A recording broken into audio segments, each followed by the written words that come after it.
তো পাকিস্তান এমন এক কাণ্ড করেছে যা শুনলে অবাক হবেন। নিজের দেশে এয়ার স্ট্রাইক চালিয়ে দিয়েছে, যেখানে সেনারা তাদের বিরোধিতা করা সাধারণ মানুষের উপরই গুলি চালিয়েছে। এই হামলাকেই আন্তর্জাতিক সংবাদ মাধ্যম এয়ার স্ট্রাইক বলে তুলে ধরছে। খাইবার পাখতুনখোয়া অঞ্চলে চালানো এই হামলায় প্রায় 30 জনের মৃত্যু হয়েছে বলে খবর।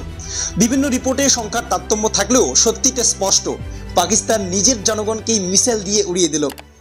সোশ্যাল মিডিয়ায় ছড়ানো ভিডিওতে দেখা যাচ্ছে ধ্বংসস্তূপ, মরদেহ নিয়ে যাওয়া হচ্ছে, একের পর এক জানাজার মিছিল চলছে।